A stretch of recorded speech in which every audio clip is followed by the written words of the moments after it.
So I thought I would have time to squeeze in a quick video on the module, what your assignments are going to be before the pets start getting all crazy. So I'm going to go through your three options and see which ones you guys would like to do. For this one, we call this genetic choices and Saviour siblings. If you're unfamiliar with what those are, Saviour siblings is when a parent has a child, and let's just say that they need a liver transplant, or they need bone marrow, or they need some type of medical transplant, and they're not finding any matches. So what the parents will do is they will have a second child or a third child or fourth child, depending on what the situation is, and they will use that child.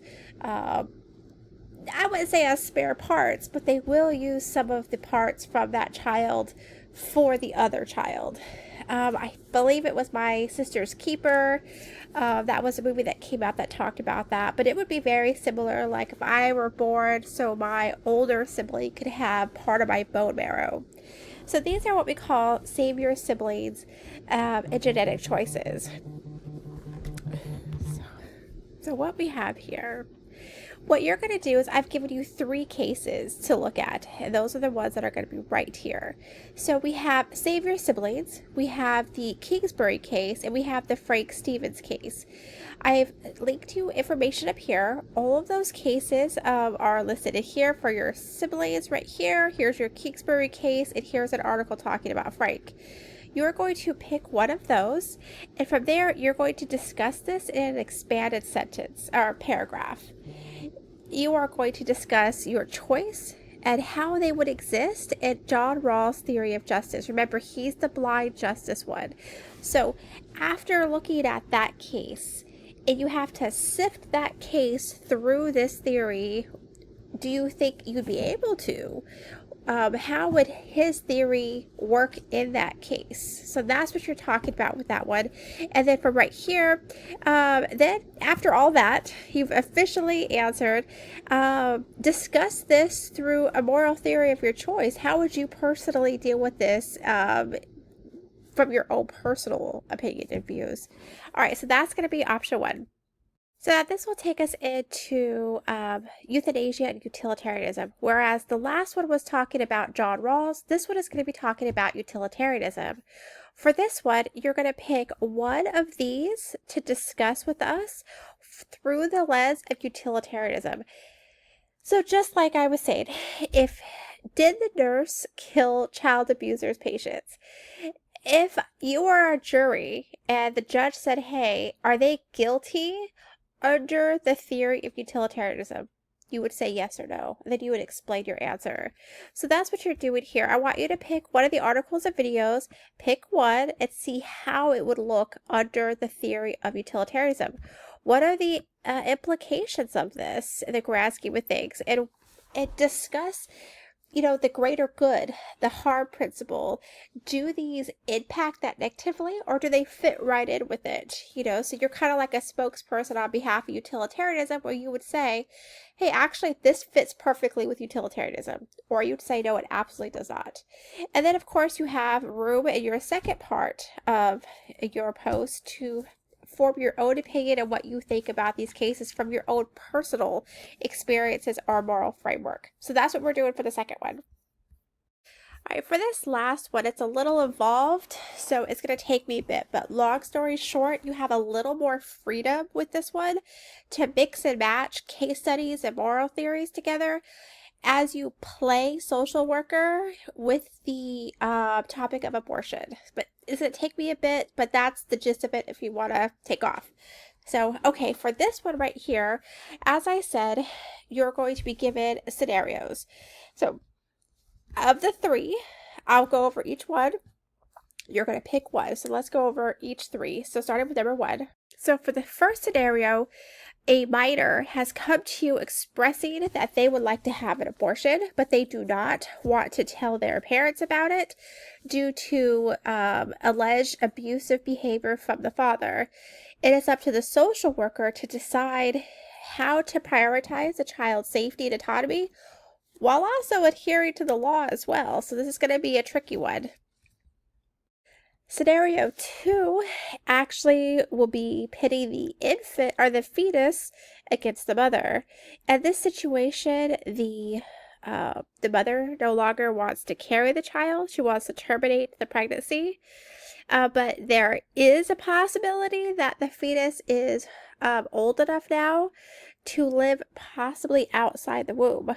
So how does the social worker, one, advocate for the rights of the mother, but also where is she discussing the potentiality of life and how does that impact the situation?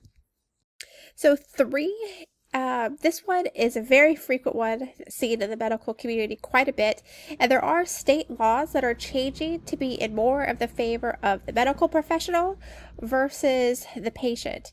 So in this one, this is the social worker's religious beliefs in conflict with the patient's wants and desires. And this one, a social worker has to decide if she's going to go along with the termination of the pregnancy, or are they going to step away from the case because they personally do not believe in abortion.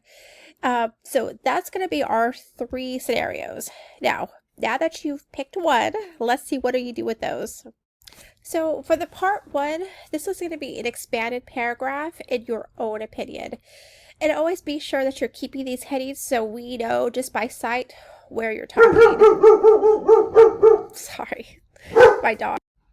Sorry, that was mailman. So for this one right here, the first paragraph, like I said, is just your opinion and your moral framework, how you would do that. So that the second part is where it gets a little more tricky. So now that you've got your personal opinion off your chest, for the second part, you're coming at this from the shoes of that social worker through one of those moral theories. Now, for this one, you're going to switch gears and place yourself in the shoes of the social worker who uses one of the moral theories below. Now, I always suggest picking a moral theory that's different than your own. You only have to pick one moral theory. So for part 1, you might naturally be a natural law kind of person. And that's how you would deal with the scenario. But for this part, I want you to try to pick a moral theory that's maybe completely different than you and walk that path to see what it would be like. So let's say you did deontology with number 3. So if the social worker was an advocate for deontology, how would they have responded? Or let's say you picked scenario 2, and personally you're a John Rawls, but you're going to go ahead and do scenario 3 under utilitarianism. So for this one, you have a lot of freedom. Like I said, you're going to pick one of the scenarios to start, and then tell us how you would deal with it. And then in your second paragraph, discuss with us an opposite way someone else would have dealt with it. And then if all of that wasn't hard enough, you're going to go in here. I want you to discuss a third paragraph that tells us how Kentucky laws would protect either the social worker in this scenario or would require specific actions. Like I said, for example, a lot of states are starting to pass laws where medical professionals don't have to do any medical procedure that goes against their religious beliefs. So you will research what Kentucky laws are in context of the scenario you picked. So this was a little different. If you pick this option and you need me to kind of clarify it a little bit more for you, you could reach out to me and let me know.